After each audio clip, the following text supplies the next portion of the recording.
Eu, pessoalmente, nunca diria que o Gladiador tem 10 anos de idade já. Para mim, o filme continua tão acachapante hoje quanto em 2000, quando ele foi lançado. É compreensível, então, que desde aquele momento o Ridley Scott e o Russell Crowe tivessem continuado a procurar um outro projeto que, de alguma maneira, conseguisse reunir para eles aqueles mesmos ingredientes que fizeram do Gladiador um filme tão redondo e um filme tão impactante. Como eles se dão muito bem, eles fizeram 3 outros filmes juntos desde então.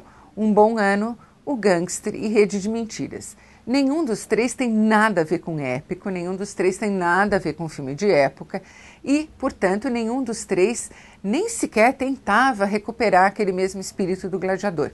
Mas as tentativas continuaram e, alguns anos atrás, o Russell Crowe propôs para o Ridley Scott o seguinte projeto, Robin Hood.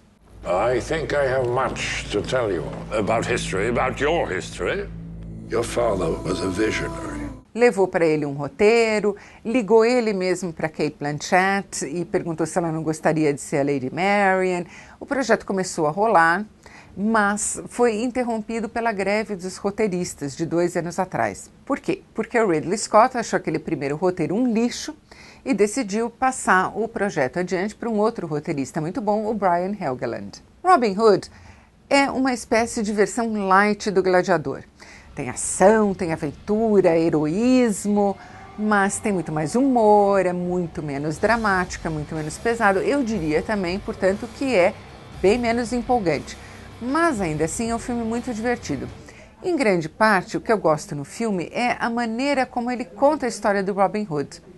Uma maneira que torna essa história praticamente irreconhecível. What did he see? That kings have a need of their subjects. A dangerous idea. O Ridley Scott puxa dela uma ponta que leva para lugares inesperados. Você fica olhando o filme e se perguntando, mas exatamente aonde aqui que vai surgir a história do bom ladrão que rouba dos ricos e dá para os pobres? Quer dizer, a gente vai chegar lá ou não vai? Isso aqui é uma versão alternativa da história do Robin Hood. Aliás, devo dizer história não, lenda. Bom lembrar, o Robin Hood é um personagem fictício do folclore inglês. Rise and rise again until lambs become lions.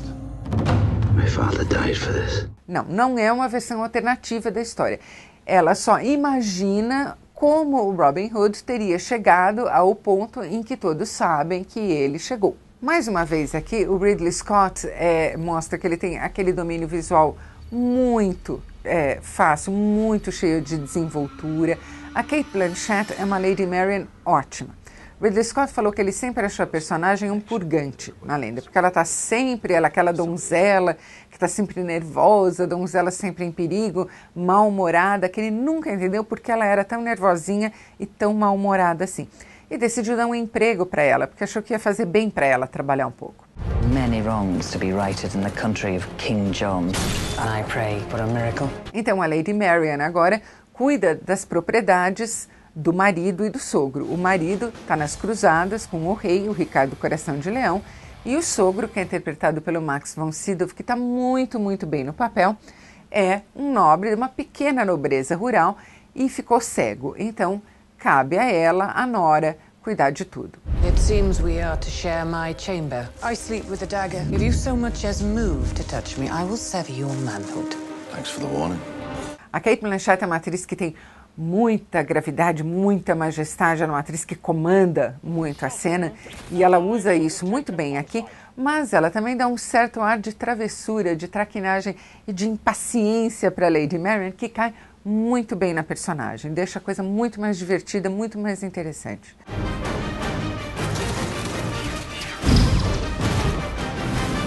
O xerife de Nottingham agora é um personagem secundário. Ele é interpretado por um ator que eu adoro, o Matthew Macfadyen, que fez o Mr. Darcy no Orgulho e Preconceito, aquele com a Keira Knightley. Mas aqui ele é mais um personagem bufão agora do que propriamente um vilão. O vilão mesmo é interpretado pelo Mark Strong, que você deve saber quem é, talvez só não associe ao nome. Ele está no Sherlock Holmes, ele está no Rede de Mentiras, ele está no Rock'n'Rolla, ele está em tudo quanto é filme inglês que se faz hoje em dia, ou filmes feitos por ingleses. É quase obrigatório contratar o Mark Strong. In the name of King John, pay or burn.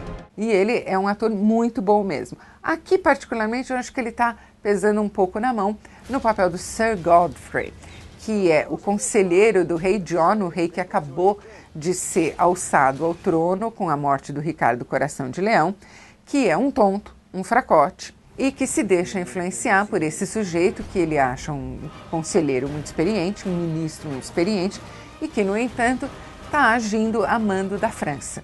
A França, nessa época e pelos séculos seguintes, não desistiria de tentar anexar a Inglaterra. A França queria incorporar a Inglaterra ao seu território de todas as maneiras possíveis.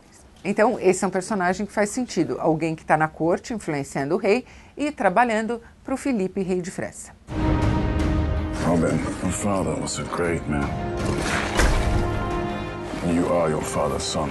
Eu diria que algumas das situações não só é a mão do Sir Godfrey que pesa demais, mas eu diria que algumas das situações são um pouco arranjadas demais mesmo. Mas o que eu acho que ele tem a favor dele é, primeiro, o Russell Crowe, que é ótimo. O Russell Crowe nasceu para ser o homem íntegro. Não tem jeito, ninguém é melhor do que ele nisso. Nem o Morgan Freeman é tão íntegro quanto o Russell Crowe quando dá na cabeça dele de si.